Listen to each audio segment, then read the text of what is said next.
اللہ اللہ اللہ اللہ اللہ اللہ اللہ۔ الحمد للہ رب العالمین والصلاة والسلام علی سید المرسلین اما بعد فاعوذ باللہ من الشیطان الرجیم بسم اللہ الرحمن الرحیم رب اشرح لی صدری ویسر لی امری واحلل عقدۃ من لسانی یفقہوا قولی۔ سلسلہ احکام القرآن میں ہم سورہ نساء آیت نمبر 34 کے ضمن میں درج احکامات کو جان رہے تھے۔ پچھلی 2 ویڈیوز میں ہم نے یہ جانا کہ شوہر کا نگہبان ہونے سے کیا مراد ہے، یعنی کہ شوہر کو نگہبان کیوں بنایا گیا ہے، اس کی ریزنز کیا ہیں۔ پھر ہم نے نیک بیوی کے اوصاف جانے تھے، جن میں سے ہم نے اطاعت زوج یعنی شوہر کی اطاعت کرنا، شوہر کے حقوق کی ادائیگی کرنا اور پھر شوہر کی نافرمانی سے اجتناب کرنا، ان کے متعلق جانا تھا۔ آج کی اس ویڈیو میں ہم نیک بیوی کا چوتھا وصف یعنی شوہر کے مال اور عزت کی حفاظت کرنا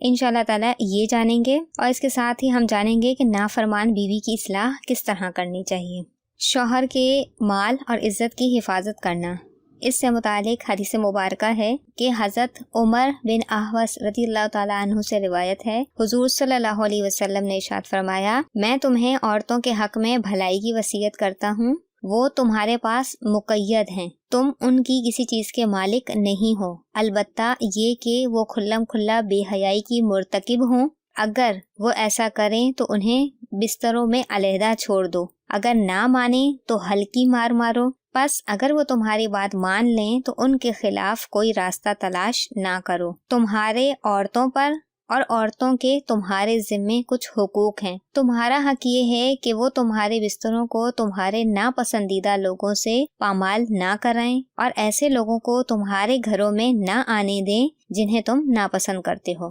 تمہارے ذمے ان کا یہ حق ہے کہ ان سے بھلائی کرو، عمدہ لباس اور اچھی غذا دو۔ چنانچہ اس حدیث مبارکہ سے یہ اصول پتہ چلتا ہے کہ عورت شوہر کی غیر موجودگی میں اس کے مال اور اپنی عزت کی حفاظت کرے اور اولاد کا خیال رکھے، جبکہ مرد کے ذمہ کیا ہے کہ وہ عورت کے ساتھ بھلائی کرے، اسے عمدہ لباس مہیا کرے اور اچھی غذا مہیا کرے۔ نیک بیوی کے اوصاف احادیث مبارکہ کی روشنی میں کثیر احادیث میں نیک اور پارسا بیویوں کے اوصاف اور ان کے فضائل بیان کیے گئے ہیں، ان میں سے 2 احادیث درج ذیل ہیں۔ نمبر 1، حضرت ابو امامہ رضی اللہ تعالیٰ عنہ سے روایت ہے، حضور اقدس صلی اللہ علیہ وسلم نے ارشاد فرمایا، تقویٰ کے بعد مومن کے لیے نیک بیوی سے بہتر کوئی چیز نہیں کہ اگر وہ اسے حکم دے تو وہ اطاعت کرے اور اگر اسے دیکھے تو خوش کر دے اور اس پر قسم کھا بیٹھے تو قسم سچی کر دے اور کہیں چلا جائے تو اپنے نفس اور شوہر کے مال میں بھلائی کرے۔ یوں ہی حضرت عبداللہ بن عباس رضی اللہ تعالیٰ عنہ سے روایت ہے، رسول اللہ صلی اللہ علیہ وسلم نے ارشاد فرمایا، جسے 4 چیزیں ملیں اسے دنیا و آخرت کی بھلائی ملی۔ نمبر 1، شکر گزار دل، نمبر 2، یاد خدا کرنے والی زبان، نمبر 3، مصیبت پر صبر کرنے والا بدن، نمبر 4، ایسی بیوی کہ اپنے نفس اور شوہر کے مال میں خیانت نہ کرنے والی ہو۔ یہ تو تھے نیک بیوی کے اوصاف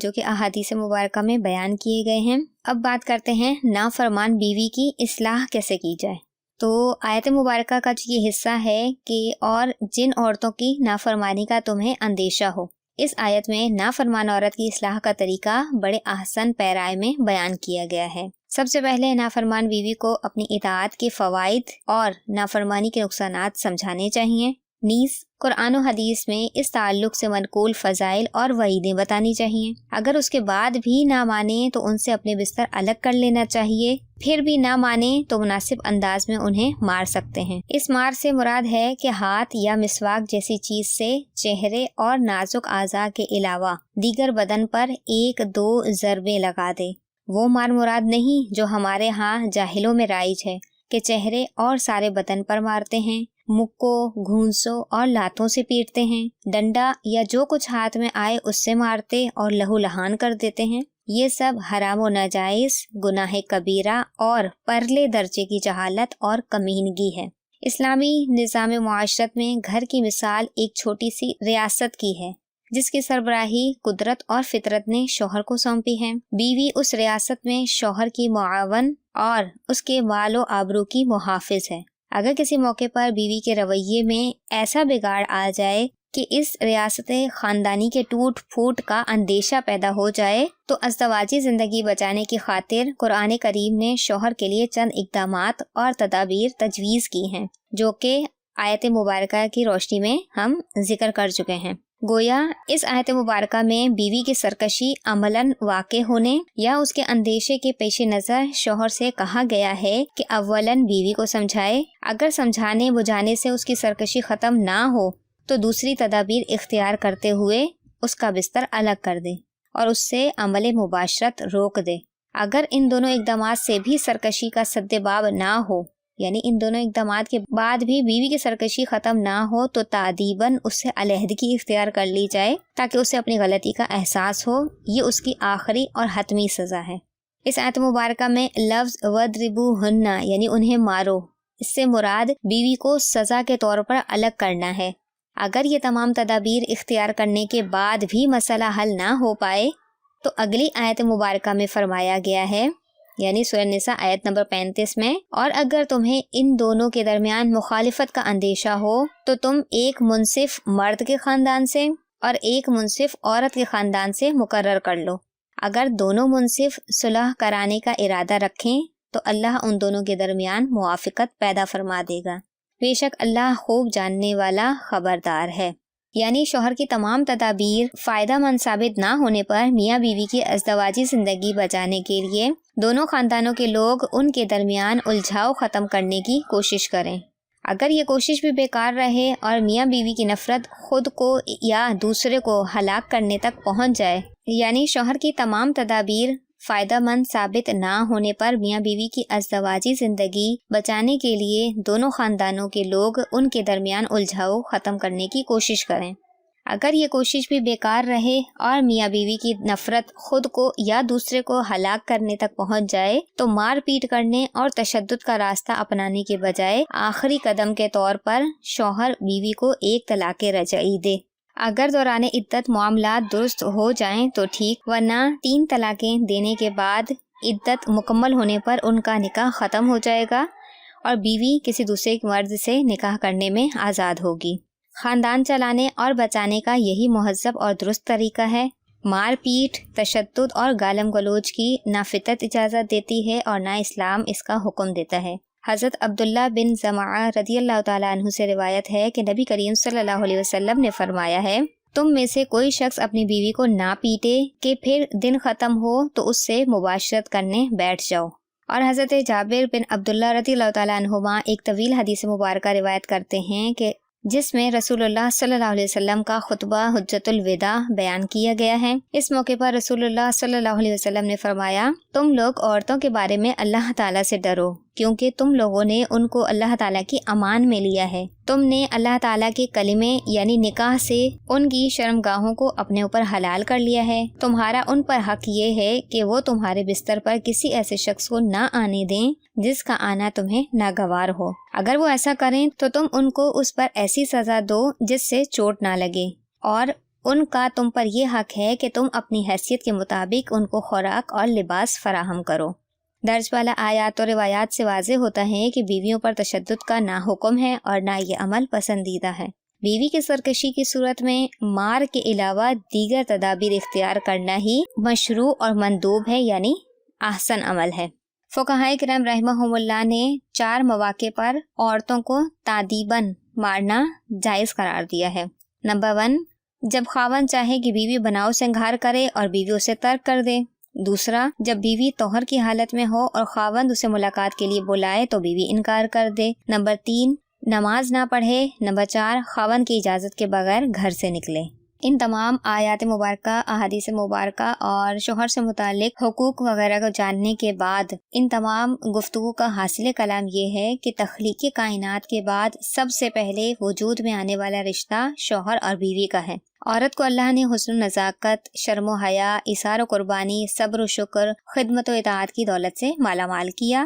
تو مرد کو اس کی محافظت، سرپرست اور نگہبان مقرر کیا۔ یوں دنیا کا یہ سب سے حسین رشتہ کائنات میں انسان کی افزائش نسل کا سبب بنا اور دنیا میں قوس قزح کے رنگ بکھر گئے، لیکن پھر وقت کے ساتھ ساتھ مرد کی فطری برتری، جسمانی قوت نے عورت کو اس کا محکوم بنا دیا۔ شوہر اور بیوی ایک دوسرے کے لیے لازم و ملزوم ہیں۔ یہ ایک گاڑی کے دو پہیوں کی مانند ہیں کہ جن میں سے اگر ایک خراب ہو جائے تو گاڑی آگے نہیں بڑھ سکتی، اسی لیے اللہ رب العزت نے انہیں ایک دوسرے کا لباس قرار دیا۔ سورہ بقرہ میں اللہ تعالیٰ شوہروں کو مخاطب کرتے ہوئے فرماتا ہے، وہ عورتیں تمہارے لیے لباس ہیں اور تم ان کے لیے لباس ہو،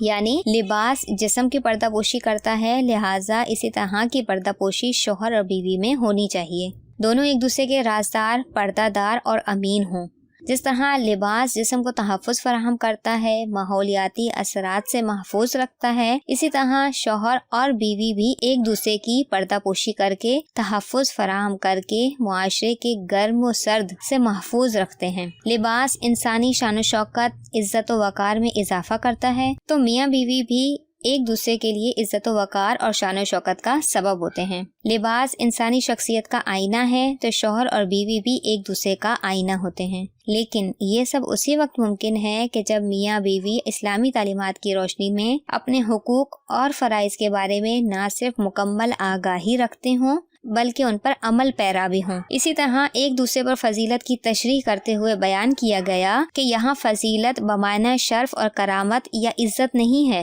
بلکہ یہاں یہ لفظ اس معنی میں ہے کہ ان میں سے ایک صنف یعنی مرد کو اللہ نے طبعاً ایسی خصوصیات اور قوتیں عطا فرمائی ہیں جو کہ دوسری صنف یعنی عورت کو نہیں دی یا اس سے کم دی ہیں۔ اس بنا پر خاندانی نظام میں مرد ہی قوام یعنی نگہبان ہونے کی اہلیت رکھتا ہے، اور عورت فطرتاً ایسی بنائی گئی ہے کہ اسے خاندانی زندگی میں مرد کی حفاظت، خبر گیری کے تحت رہنا چاہیے۔ آخر میں ایک بات جو سب سے زیادہ اہم ہے اور جس کا خیال رکھنا بہت ضروری ہے، وہ یہ کہ نکاح کے لیے عورت کے انتخاب کے وقت اس کی دینداری دیکھ لی جائے اور دین والی ہی کو ترجیح دی جائے۔ جو لوگ عورت کا صرف حسن یا مالداری یا عزت و منصب پیش نظر رکھتے ہیں، وہ اس حدیث پر غور کر لیں کہ حضرت انس رضی اللہ تعالیٰ عنہ سے روایت ہے، سرکار دو عالم صلی اللہ علیہ وسلم نے ارشاد فرمایا، جو کسی عورت سے اس کی عزت کے سبب نکاح کرے، اللہ عز و جل اس کی ذلت میں زیادتی کر دے گا۔ جو کسی عورت سے اس کے مال کی وجہ سے نکاح کرے گا، اللہ تعالیٰ اس کی محتاجی ہی بڑھائے گا،